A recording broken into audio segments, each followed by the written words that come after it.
Pessoal, tudo bem?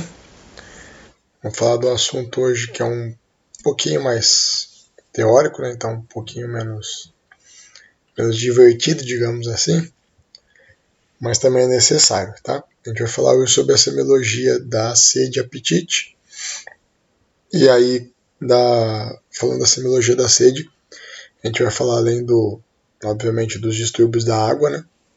Vamos falar sobre algumas alterações de eletrólitos, que em geral estão bem intimamente ligadas aos distúrbios da água, né? Sódio, potássio, em geral, quando tem alterações da água, eles respondem também, seja aumentando, diminuindo, ou mesmo quando tem perda deles, a água responde de alguma forma, né? As células respondem aumentando ou diminuindo a excreção de água. Então vamos lá. Bom, só para a gente relembrar algumas coisas que a gente já sabe, né? O nosso corpo ele é composto em aproximadamente 60% de água, né? Então isso varia de 50% a 70% mais ou menos, tá? Da nossa composição corporal é água. Então, um adulto médio, né, de 70 quilos, ele vai ter por volta de 35 a 50 quilos de peso o peso dele vai ser água, né? Em situações obviamente normais, né? Sem que haja um acúmulo excessivo de água ou mesmo a perda por algum outro motivo. Em obesos ele está numa proporção um pouquinho menor, porque a gordura ela é hidrófoba, né? Então ela tem fobia da água, ela não tem afinidade pela água. Então nos obesos o acúmulo de água, o peso corporal na verdade, né? O peso da água no corpo é equivalência menor. E dentro da água, e daí a água a gente vai encontrar tanto na parte extra quanto intracelular, nós vamos ter os eletrólitos, né? Sódio, potássio, cálcio, magnésio, fosfato, enfim, todos os eletrólitos, tá? Bom, então a água orgânica, né, a água do nosso organismo está dividida em dois compartimentos, né, o intra e o extracelular. Desses dois compartimentos, o que predomina, né, onde a água está predominantemente localizada é no intracelular, por volta de 2/3, né, então aproximadamente 66% da nossa água total está no intracelular, e isso acaba correspondendo a 40% do nosso peso, tá? Então, 2/3 da água estão dentro das células. E o terço restante, 33% ou 20% do peso corporal, está no líquido extracelular. E o que compreende o líquido extracelular? O plasma sanguíneo, então quando a gente tem uma perda volêmica, né, por conta de uma hemorragia, por exemplo, a gente vai ter uma diminuição da água. A linfa, quando a gente começa a acumular tecido linfático, então a gente vai aumentar a água no nosso corpo, né, quando a gente fica um pouco edemaciado por conta de uma inflamação que está acontecendo. Parte dessa água também está no líquido cefalorraquidiano, né, que em geral tende a manter uma quantidade que não se altera muito, senão a gente vai ter hidrocefalia ou então uma desidratação no sistema nervoso central, que obviamente é sempre grave, né? Está nas regiões intersticiais dos tecidos, então entremeando as células, né, sem necessariamente estar dentro de um vaso. E o conjunto, né, dessa água que está nos tecidos, nas regiões intersticiais do tecido, corresponde a 75% do extracelular. Então é 75% desse 1/3, ou 75% desses 20% do peso corporal. Mas não precisa ficar fazendo essa conta matemática não, tá? É mais um dado. Bom, para a gente ter uma homeostase adequada da água, né, a gente tem que ter uma manutenção entre o equilíbrio daquilo que a gente ingere e daquilo que a gente excreta, né? E a ingestão pode num indivíduo normal, né, que não está com nenhuma doença, a ingestão principal é via oral. Óbvio que a gente tem situações que o paciente está internado e a hidratação acaba sendo, às vezes, por sonda, intravenosa, mas numa situação normal, essa ingesta é via oral e tem que se manter um equilíbrio entre o que se ingere e o que se excreta. E aí a gente excreta das mais variadas maneiras, né? Então a gente pode excretar nas fezes, na urina, no suor, né? Na pele que transpira. E eventualmente, em situações também não fisiológicas, né, em situações patológicas, pode ter uma perda sanguínea, o paciente pode ter uma diarreia e eliminar um pouquinho mais, tá? O centro da homeostase, né, o nosso centro da sede, ele está no hipotálamo, tá? Em que lugar do hipotálamo? Na região frontoventral, tá? Perto do terceiro ventrículo. Eu vou falar isso daqui a pouquinho. E essa região aí, ele é responsável por enviar estímulos para que a gente mantenha a homeostase adequada. E quais são esses estímulos?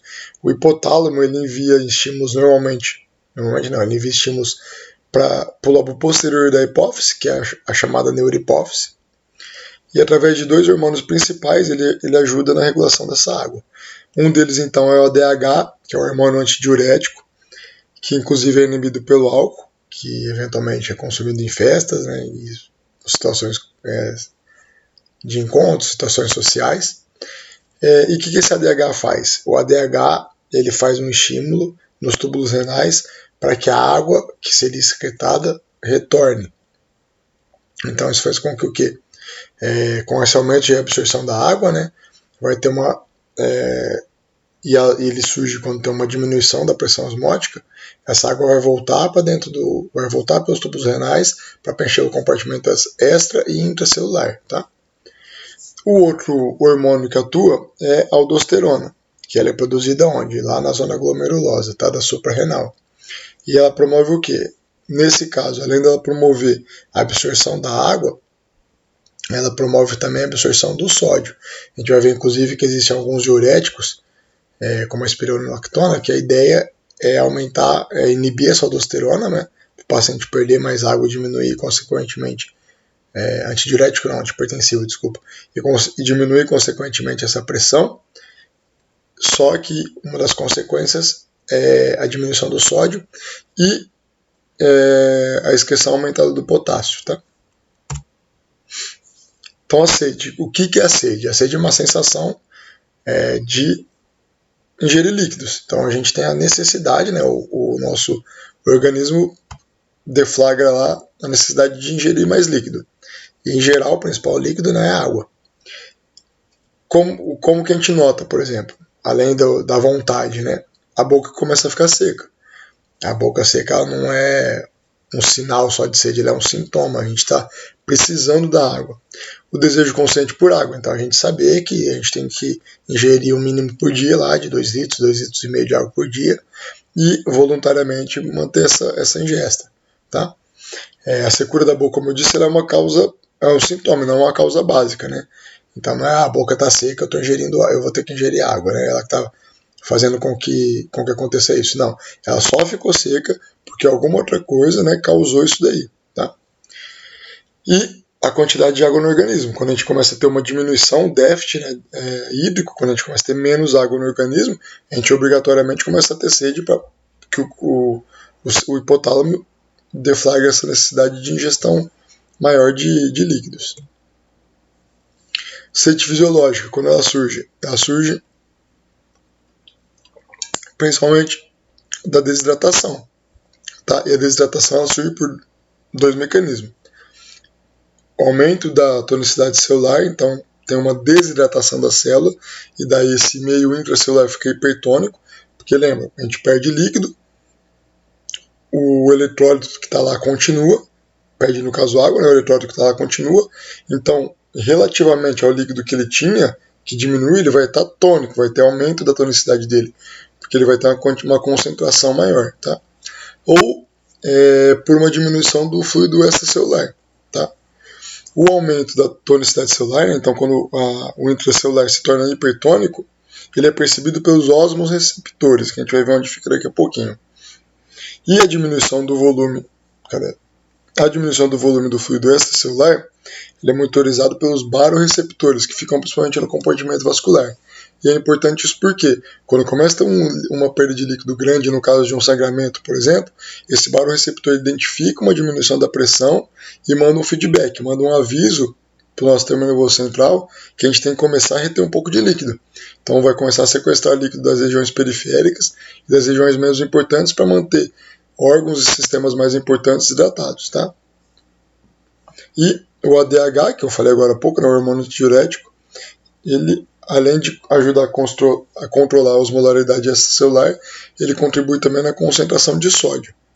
Por quê? Porque quanto mais água entra, diminui mais a concentração de sódio. Quanto menos água entra, há uma tendência a ficar normal ou ter um aumento da concentração do sódio. A gente vai ver o que é o aumento da concentração e diminuição da concentração do sódio ainda nessa aula, tá?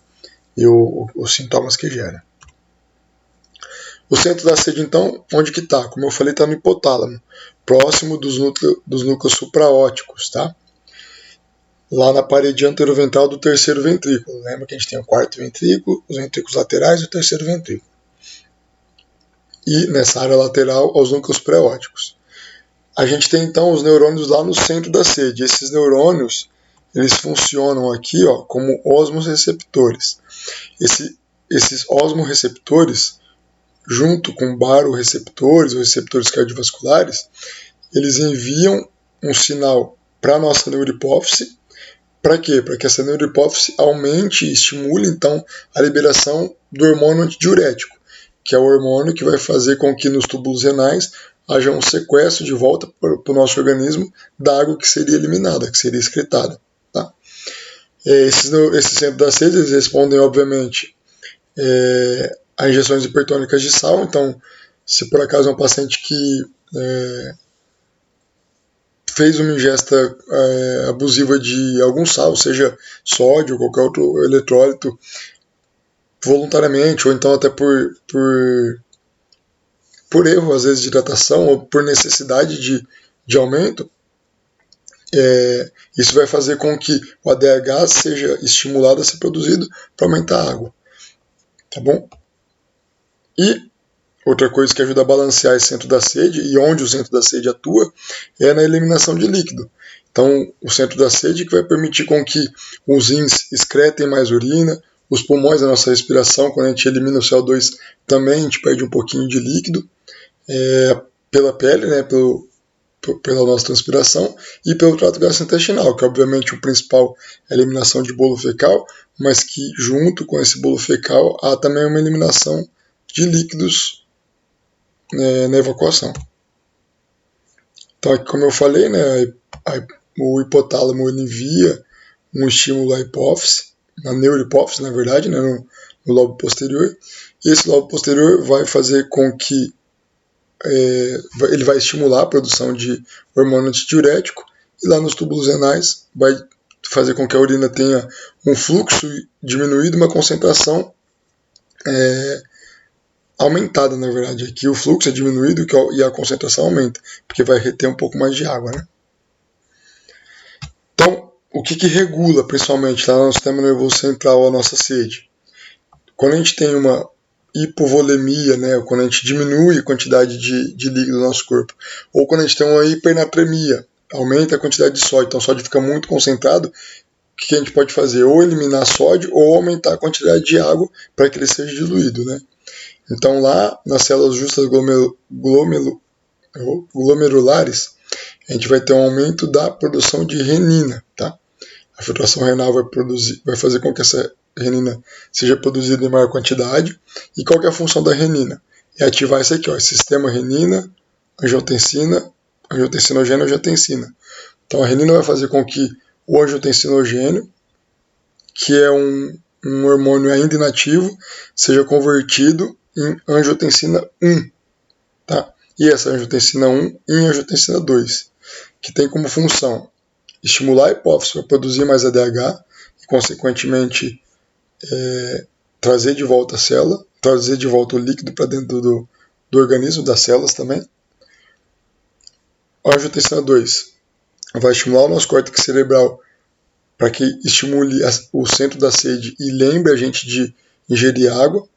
Vai estimular o adrenal, que vai fazer com que tenha um aumento da produção de aldosterona, que retém, além do líquido, também o sódio, e vai fazer com que tenha uma vasoconstrição, então vai diminuir essa filtração renal. Tá? Para quê? Para que não seja eliminado tanto líquido. Então, quais são as coisas dentro do nosso controle da sede que aumentam ou que diminuem a sede? Basicamente, uma vai se opor à outra, né?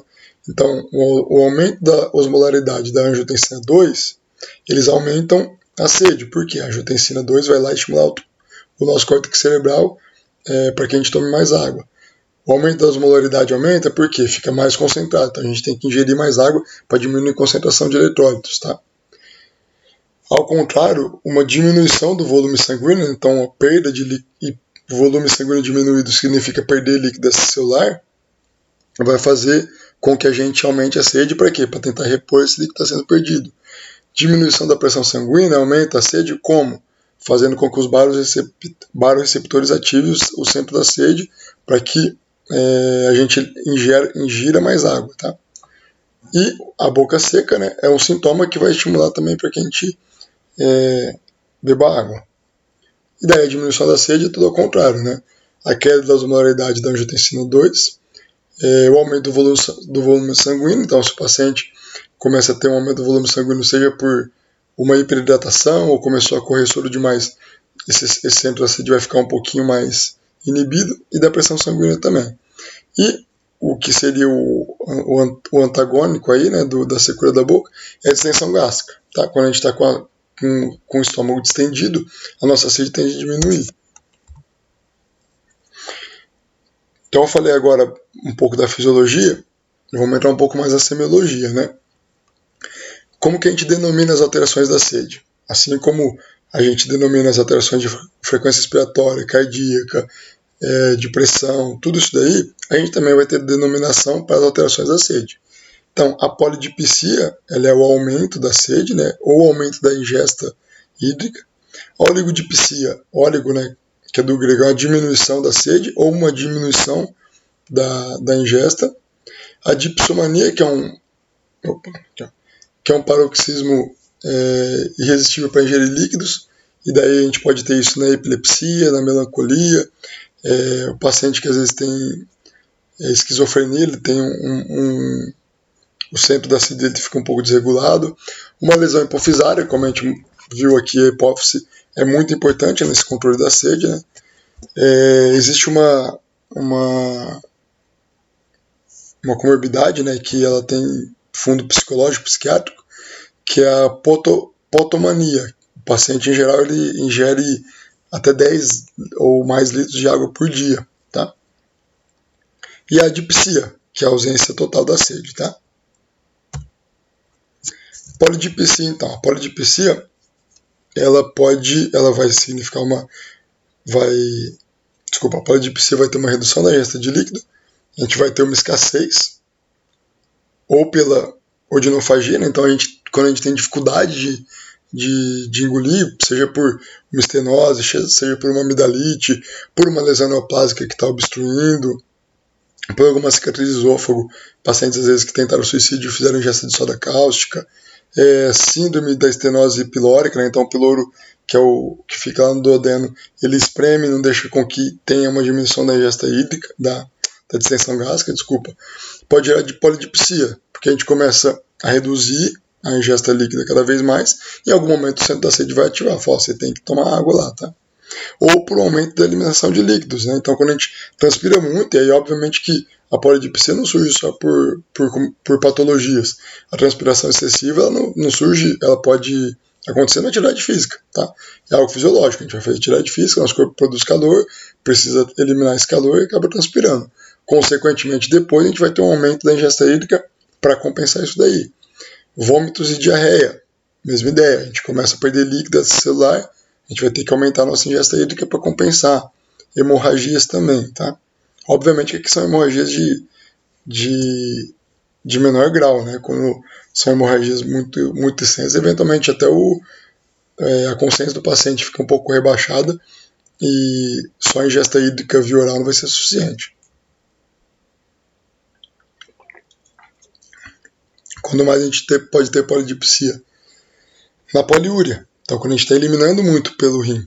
E aí pode ser tanto no diabetes mellitus, especialmente quando a gente está com uma glicemia acima de 180, abaixo disso não acontece tanto, ou no diabetes insípidos, porque daí tem uma diminuição da produção da DH, tá? Então a gente começa a eliminar mais líquido pelo rim, acaba tendo que ingerir mais pela boca, tá?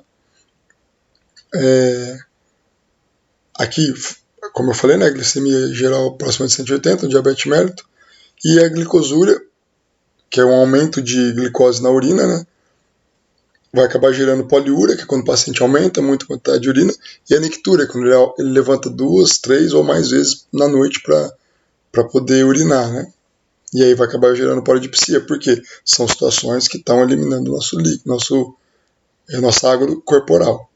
Diabetes insípido, como eu falei, pode surgir pela deficiência de ADH, e aí pode ser tanto idiopática quanto de causa central, né, por trauma craniano, infecções, ou mesmo por uma resistência periférica, né, por uma resistência lá no rim. No caso de insuficiência renal, o paciente diminui a capacidade de controlar as perdas líquidas, então ele vai acabar,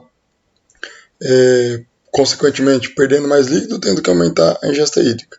E o uso de diurético, né, que é a mesma ideia da insuficiência renal, só que nesse caso causado por um fármaco. Então a gente toma o diurético, ele vai aumentar a eliminação, e a gente vai ter que acabar aumentando a ingesta hídrica para compensar. Polidipsia pode surgir pela ingestão acentuada de cloreto de sódio. Por quê? Porque, como eu falei, quando começa a aumentar muito a ingesta de cloreto de sódio, começa a ter uma desidratação celular, começa a ficar concentrado esse sódio lá. E uma das formas de diminuir essa concentração é colocar mais líquido lá dentro, colocar mais água lá dentro. Paciente que tem respiração bucal, então quem tem dificuldade de respirar, dorme com a boca aberta, ou mesmo quem respira muito com a boca durante o dia, acaba secando um pouquinho a boca. Então o paciente ele se hidrata mais vezes, não só pela sede, mas também para poder hidratar essa mucosa da boca e da língua que fica às vezes até machucada por conta disso. E a polidipsia psicogênica, né? Como eu falei na hipotomania, o paciente eventualmente pode ingerir mais de 10 litros de água por dia. Oligodipsia, onde que é comum e até de certa forma fisiológico? No idoso. O idoso, o centro da sede dele é um pouco mais desregulado, né? E tem uma sensibilidade menor à sede. Tanto que o idoso é muito comum ter uma desidratação mais fácil do que um adulto jovem quando surge uma infecção. Porque ele, basalmente, né, normalmente já não ingere muito líquido. E em infecções a gente acaba perdendo um pouco desse líquido também. E às vezes até diminui a vontade de ingesta hídrica. Então o idoso a gente tem que ficar mais em cima. O idoso é necessário que ele tome mais cuidado também com isso. Que ele lembre que ele tome essa água mais conscientemente, não só quando tem sede, né? Como eu falei, o centro da sede tem uma sensibilidade menor, porque os órgãos receptores são menos sensíveis, conforme o avançar da idade. Falando das alterações, então, do metabolismo da água e dos eletrólitos, né? Por que a gente vai falar dos eletrólitos também? Porque eles estão relacionados diretamente ao metabolismo da água. Em geral, quando a gente perde água, esses eletrólitos se concentram. Quando a gente aumenta muito a ingesta hídrica, esses eletrólitos diminuem a concentração.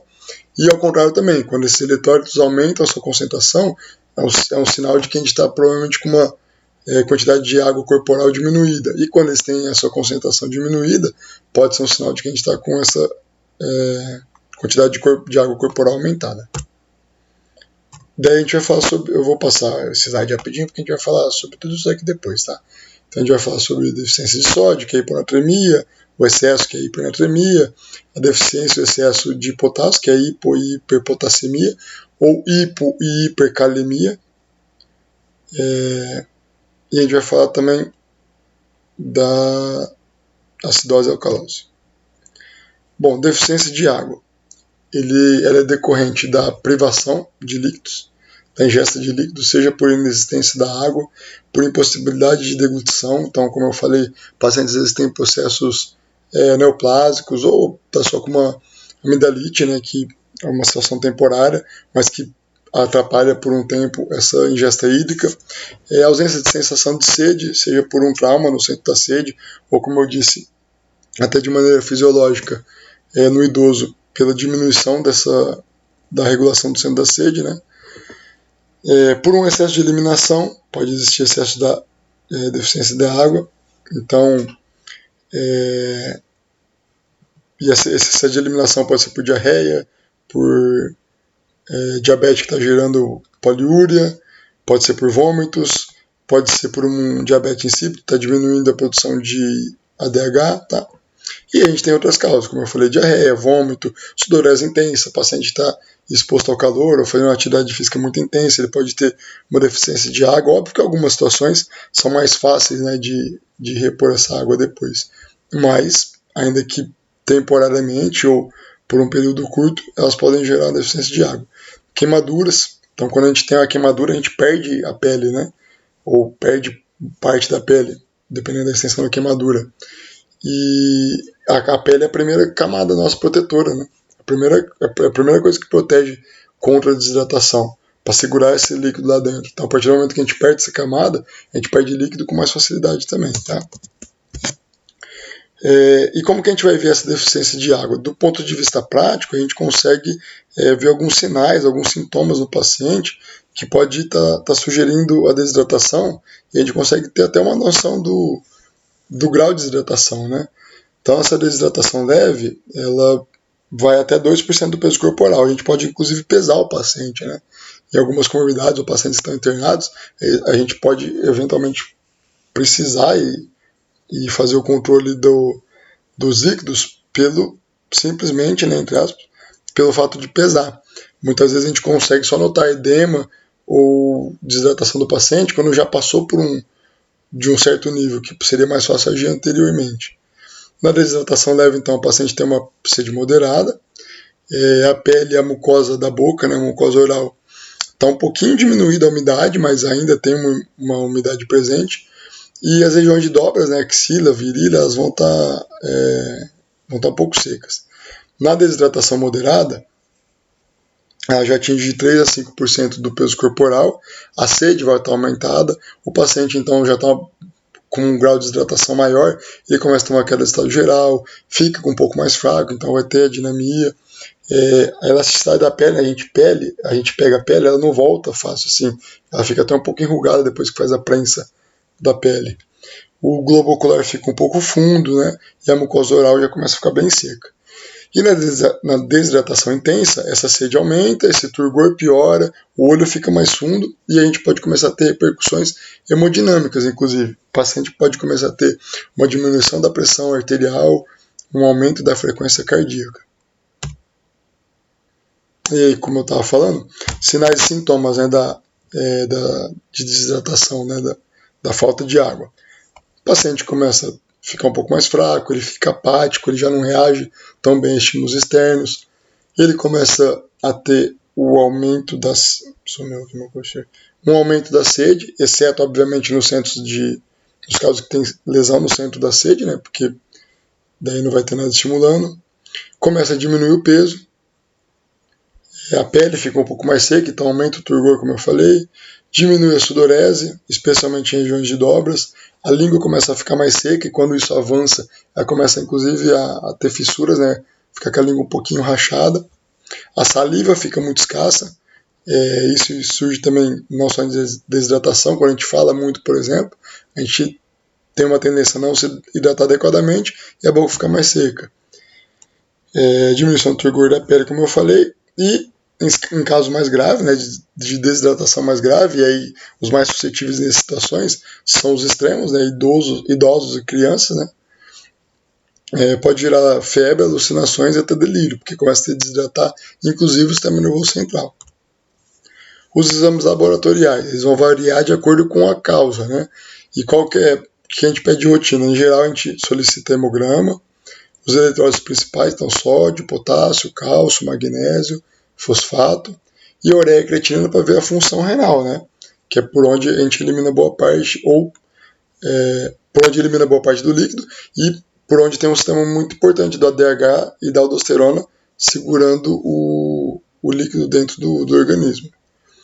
Eventualmente, quando o paciente tiver algum sinal, seja febre, seja alguma queixa pulmonar, gastrointestinal, do trato geniturinário, a gente pode avaliar marcadores infecciosos, pode, em situações que a gente está suspeitando de alguma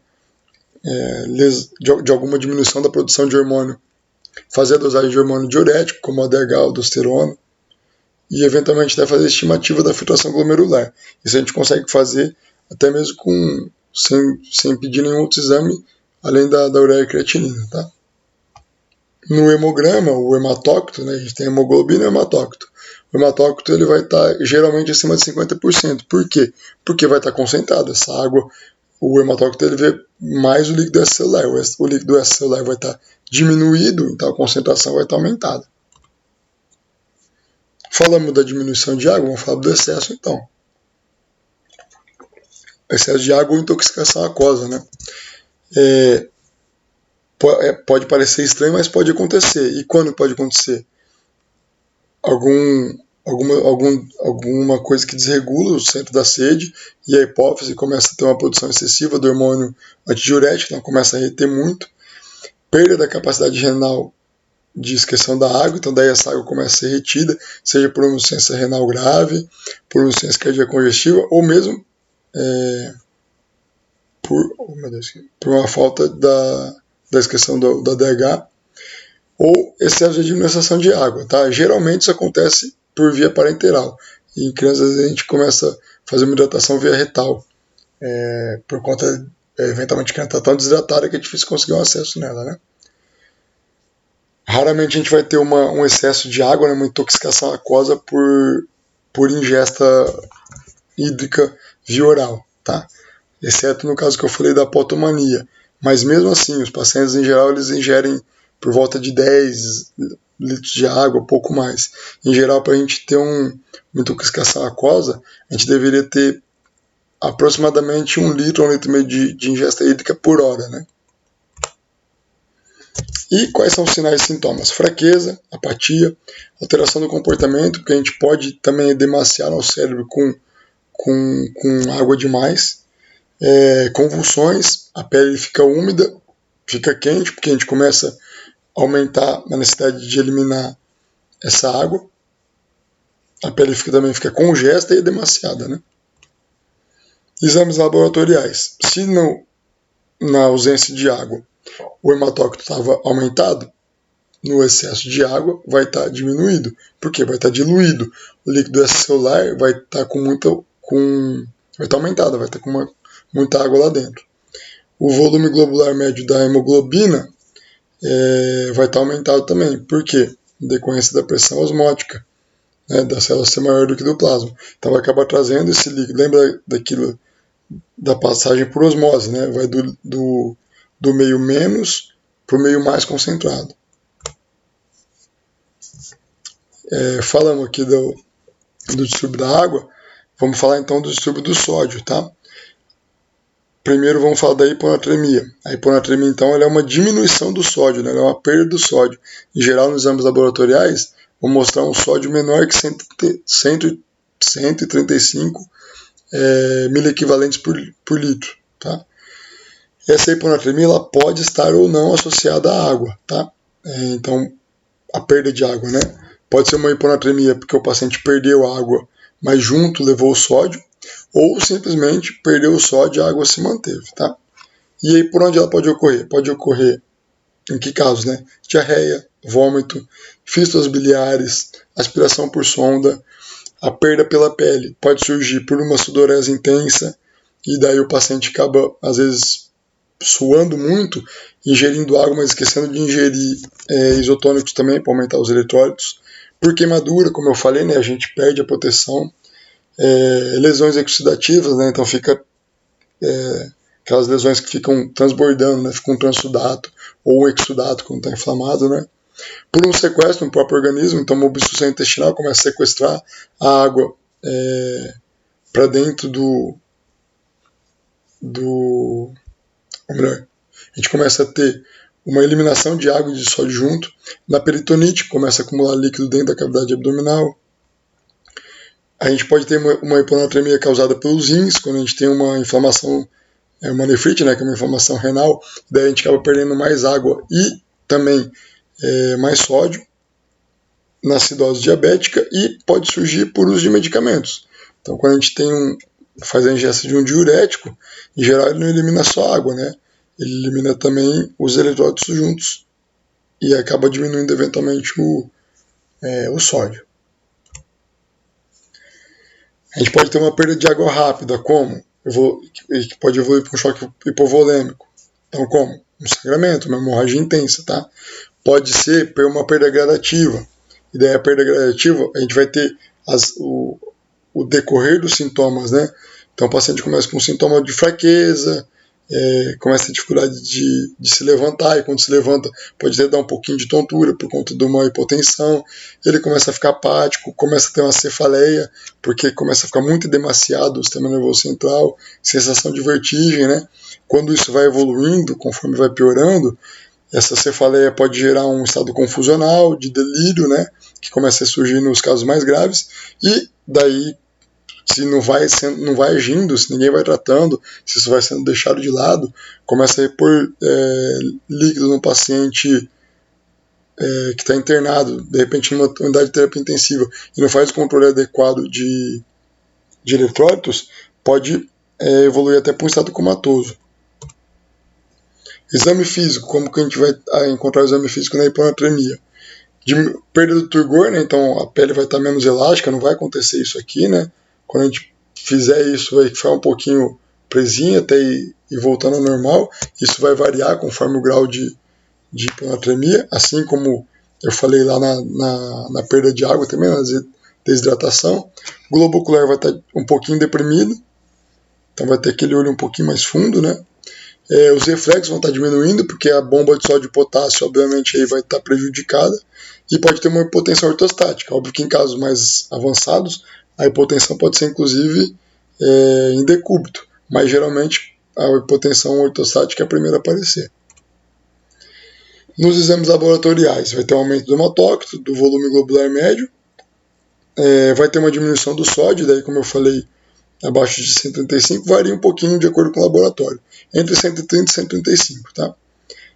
O potássio geralmente vai estar elevado, junto com o sódio que sai também cloro e bicarbonato, e a hiponatremia pode ser hipervolêmica, normovolêmica ou hipovolêmica, então ela pode ou não estar associada à água, tá? Quando que surge a hiponatremia hipervolêmica? Paciente é demasiado. Quando o paciente fica demasiado? Cirrótico. Paciente com síndrome nefrótica, paciente com insuficiência cardíaca congestiva, paciente com insuficiência renal. Aqui tudo isso é pelo acúmulo de água, né? O paciente ele começa a ter dificuldade de eliminar a água, então essa água vai ficando retida, e daí o sódio vai diminuindo sua concentração. A quantidade total não diminui, mas como a quantidade do líquido que ele vai estar diluído aumenta, então a concentração vai ficar menor. Hiponatremia normovolêmica, geralmente por medicamento, tá? Traumas e cirurgias podem gerar também uma hiponatremia normovolêmica, ou a secreção inapropriada de ADH. Hiponatremia hipovolêmica, quando que surge? Surge porque está perdendo o líquido que a água está levando junto o sódio. E daí pode ser por causa gastrointestinal, então vômito, diarreia, fístula, peritonite, por causa renal, e daí pode ser pelo uso excessivo de diurético, por uma nefrite, uma diurese pós-obstrutiva, diurese osmótica, perda cutânea, aumento da sudorese profusa, queimaduras, e quanto mais extensa, maior a chance de hipovolemia e hiponatremia. Falamos da hiponatremia, que é a diminuição do sódio no sangue, a diminuição da concentração de sódio no sangue. Vamos falar da hipernatremia. Na hipernatremia, o excesso de sódio geralmente está associado ao excesso de água, tá? Nos exames laboratoriais, a gente vai ver daqui a pouquinho, normalmente está acima de 150 mEq, 150 miliequivalentes, tá? Qual que é a principal expressão clínica da hipernatremia? O edema, porque geralmente vai estar associado com água, tá?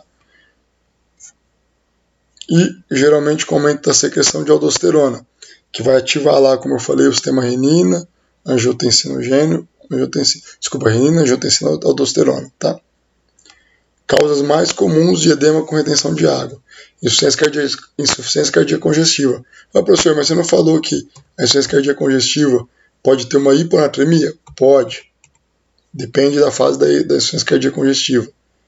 Redução da concentração de albumina sérica. Então, paciente cirrótico, síndrome nefrótica. Paciente que tem um hiperaldosteronismo primário, está produzindo muita aldosterona, a aldosterona segura, além do líquido, segura o sódio também.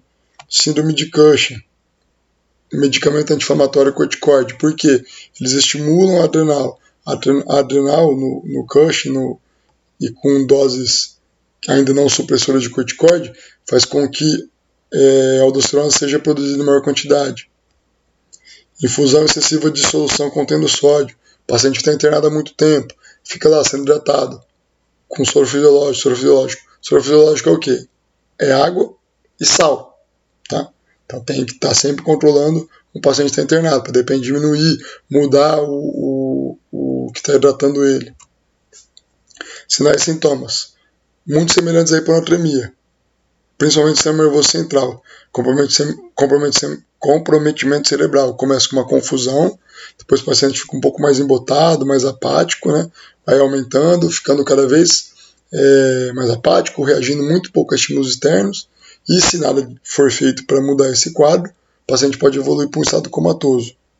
Bem semelhante à hiponatremia, né? Exames laboratoriais. Em geral, acima de 145. Se for acima de 150, raramente um laboratório com exame de sódio acima de 150 vai falar que o exame está normal. E o potássio ele pode estar normal ou ligeiramente diminuído. Hipopotassemia ou hipocalemia, mesma coisa, tá? Surge o potássio sérico vai estar abaixo de 3,5, tá? Equivalentes por litro. Ele ocorre devido à diminuição da ingesta de potássio ou absorção diminuída. O paciente está com uma esteatorreia, esteatorreia é uma diarreia rica em gorduras. Doença de Crohn, que atrapalha a absorção, atrapalha a função adequada do sistema gastrointestinal. Perda urinária aumentada, então paciente com hiperaldosteronismo, síndrome de Cushing, pielonefrite crônica, uma acidose tubular renal, síndrome de Fanconi, uso de diurético, tá? Espirolactona, por exemplo, ajuda muito a diminuir. Transferência intra e extracelular. Quando? Cetoacidose diabética. Tratamento insulínico. A gente sempre tem que tomar cuidado no paciente diabético que faz um coma hiperosmolar, que está com a glicemia muito aumentada. A gente começa a fazer o tratamento insulínico, mas a gente tem que tomar alguns cuidados. Então, repor líquido, fazer a dosagem sérica de potássio, tá? Senão a gente pode mandar muito potássio para fora da célula. Sinais e sintomas da hipocalemia. Anorexia, vômitos, fraqueza muscular, porque novamente vai atrapalhar um pouquinho a bomba de sódio e potássio, extensão abdominal, ilho paralítico, né? Então desaparecimento do peristaltismo intestinal, diminuição dos reflexos patelar, cubital. Exame, a gente vai ter uma hipopotassemia, como eu falei, valores menores que 3,5, e um exame muito importante que quase todo lugar tem para fazer, mesmo não tendo exame laboratorial, é o eletrocardiograma, tá? O eletrocardiograma ele é um excelente avaliador de hipopotassemia. Ele tem algumas coisas características, né? Então, tanto de hipo quanto de hiperpotassemia. Então, na hipopotassemia, na hiper eu vou falar daqui a pouquinho. Na hipopotassemia vai ter um achatamento da onda T, espaço QT vai estar aumentado. Vai surgir a onda U, que é uma onda que surge depois do complexo QRS. Nos casos mais avançados, a onda T vai estar negativa, então ao invés de estar para cima, ela vai estar virada para baixo. E essa onda U começa a ficar mais ampla ainda, tá? E pode ter uma depressão, né, uma queda, um infra dos segmentos ST. Fiquem tranquilos que a Fábia vai falar sobre eletrocardiograma para vocês, tá bom? Tudo isso aqui está parecendo um pouco de inglês, grego ou outra língua, vai ser esclarecida. Hiperpotassemia. Hiperpotassemia, a gente vai ter o potássio sérico acima de 5 miliequivalentes por litro. E ele pode ocorrer devido à administração exagerada de potássio, pode gerar necrose tecidual, ou melhor, pode surgir por necrose tecidual, ou por uma excreção diminuída da urina, por uma oligúria ou manúria. Tá? Quando mais pode ter hiperpotassemia? Medicamentos. Agente antineoplásico faz muito isso daí. Segura o potássio, diminui a eliminação dele. Heparina, diurético poupador de potássio. Então ele aumenta a excreção de sódio e começa a segurar um pouquinho o potássio lá dentro. Tem que ficar atento a isso. paciente pode começar a ter sintoma. Quais são os sintomas? Fraqueza muscular, paralisia flácida, porque vai atrapalhar a bomba de sódio e potássio, bradicardia, extrasístole e a parada cardíaca em diástole, que é o resultado final dessa alteração, eventualmente final mesmo, né? Se nada for feito não agir, o paciente pode evoluir para uma PCR e quando já chega nesse estágio, a gente tem até dificuldade de reverter essa causa de hiperpotassemia. Exame, como eu falei, o potássio sério, que vai estar acima de 5, e novamente o eletro. Tá? O eletro vai mostrar algumas coisas diferentes. Eu falei aqui que ia ter um achatamento da onda T, surgimento da onda U, né? Aqui, ao contrário, vai ter, ao invés da onda T estar achatada, hiper, então a onda T vai estar para cima, na hiper vai estar para baixo. Aumento do espaço PR. Aqui na hipo era do QT. E ausência de onda P. Lá na hipo era o surgimento da U e o aumento dela. E aí, pessoal,